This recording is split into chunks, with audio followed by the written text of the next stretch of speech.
There is no, it's like speaking Spanish to an English speaking person. Improper persona, sojourners, or heritage of the land. Ma'am, I said state your name. I didn't. I will state for this X-rail. Ma'am, listen, let me say this to you. This trade name, if I didn't think someone had jurisdiction over me, I promise you, I would not even get out of my bed. I don't really care what you believe. Okay, this is, no, strike that. I apologize. That's not case number. Welcome back, everyone. Today's hearing was pure chaos. Judge Bryant starts off calm, but the tension in the courtroom is unmistakable. A so-called sovereign citizen walks in, acting like the rules don't apply, quoting fake laws, and arguing as if reality itself can be negotiated. By the end, she's completely deflated, polite, nervous, and finally realizing that legal fiction doesn't make consequences disappear. Judge Bryant's expression says it all. Enough is enough. Some people really think saying, "I don't consent," protects them.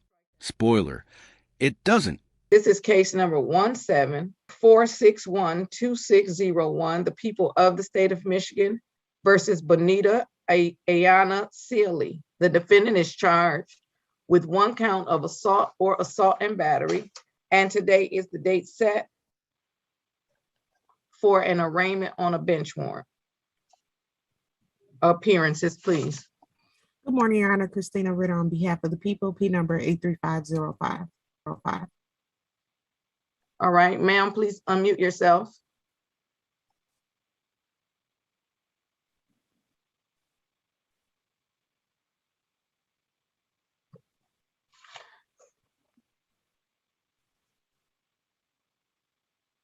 State your name for the record, please.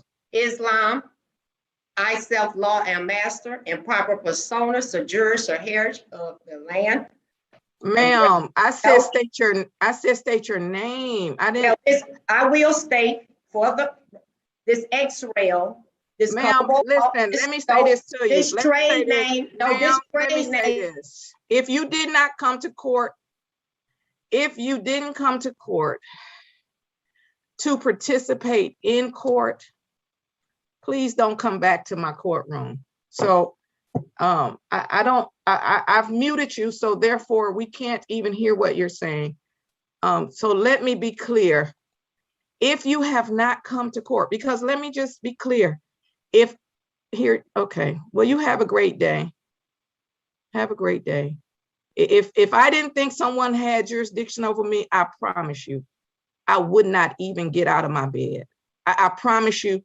Let me say this. If a person did not have jurisdiction over me, if I believed that a person, that an entity did not have jurisdiction over me, I promise you, I would not get up out of my bed. I would not take a time off of work. I would not stop anything that I was doing for that day to come to court to say these things. Number one, you know it's going to get you nowhere. There is no, it's like speaking Spanish to an English speaking person. Especially in traffic court. Let's dive in.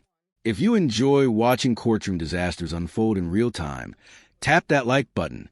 Subscribing helps the channel grow, and honestly, there's no shortage of wild courtroom moments to cover. We're watching someone argue with a judge like they're haggling over a garage sale price. Let's get back in before she tries to declare herself a floating nation. So if you believe, Miss Sely, from the bottom of your heart, that I nor this court has any jurisdiction over you, ma'am, don't come. You don't come. Because there's nothing, there is absolutely nothing. There is nothing that I can do for you. If you are not interested in proceeding in a manner that we can understand you, if you're going to simply read off some stuff to me, it's equivalent to me going over to England. Since apparently you all don't believe that you're citizens. I don't really care what you believe. it is equivalent to me going over to England, getting arrested, and then telling them they don't have jurisdiction over me. If they let me go home, I promise you, if I didn't think they had jurisdiction over me, I'm not showing up. So okay, so we can try this one more time. If you want to state your name for the record so that we can have the name for the record, then you can state your name for the record. If you're going to say all of that other stuff to me that I don't have jurisdiction, then I'm gonna subside, and I'm gonna go ahead and move on to another case. I am going to remove you from the courtroom because this is going to get us nowhere. Nowhere. Now, by the time you've said all of this, by the time you've done all of this, this is a 2017 case. We probably would be finished with the case by now. Probably would be. Probably would be. Of course, I'm not going to give legal advice. I'm not going to say what she should do and how she should respond. Probably would be finished with this case by now. Okay, ma'am, please state your name for the record. Again, Judge Bryant was in full control from the start. She didn't argue or waste time reasoning with nonsense. She calmly and efficiently dismantled every outlandish claim the sovereign citizen made. It was like watching someone try to play chess by eating the pieces. She handled it with precision, showing the patience of a judge who has seen it all, and this person didn't stand a chance. Her composure and authority were a masterclass in courtroom management. The whole case felt like watching someone try to escape a maze they built themselves. The defendant walked in full of confidence, thinking they found a loophole no lawyer had noticed. Bonita Ayana Sely. Thank you, Miss Sely. Today is the date set for an arraignment on a bench warrant. How are we proceeding? Innocent. The court is going to enter a not guilty plea on behalf of Miss Sely. I will set this matter for a pretrial conference. This is a child abuse 4th degree case.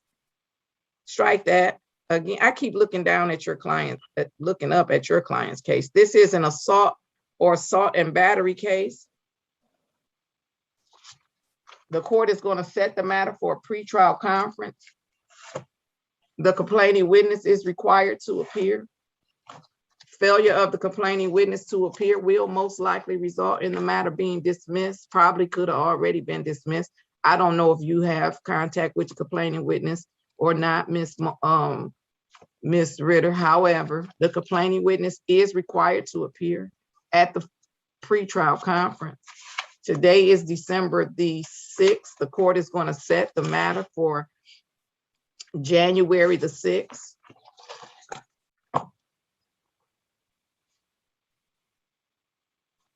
At 8:35.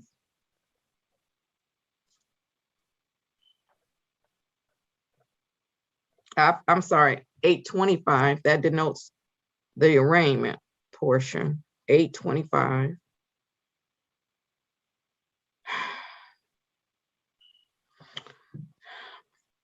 As I indicated, the complaining witness is required to appear. Failure of the complaining witness to appear will most likely result in the matter being dismissed unless the people have a valid explanation for the failure to appear. Bond will continue with no contact with the complaining witness. Anything further? Nothing from the people, Judge. Thank you. Anything further, Miss Sely? Emma, we'll keep my peace. I'll see you guys on the 6th of January. All right, then you have a great day and stay safe. You too. Thank you. But standing in a public courtroom, claiming to be a private citizen doesn't change anything. Judge Bryant had clearly dealt with this kind of behavior countless times before. People who read a few blogs or Reddit threads often act shocked when the law actually applies to them. Newsflash, it does. The courtroom isn't a stage for testing I don't consent routines. It's a place with real rules and real consequences. Judge Bryant didn't just win. She set a new standard. No yelling, no theatrics, just firm, controlled authority. If you enjoyed watching this legal circus unfold, hit that like button and subscribe. I break down courtroom cases like this every day, and I appreciate all of you who follow along. Drop a comment and let me know, did Judge Bryant handle it too harshly or just right? Personally, I think she ran that courtroom like a true professional. Thanks for watching, and I'll see you in the next case.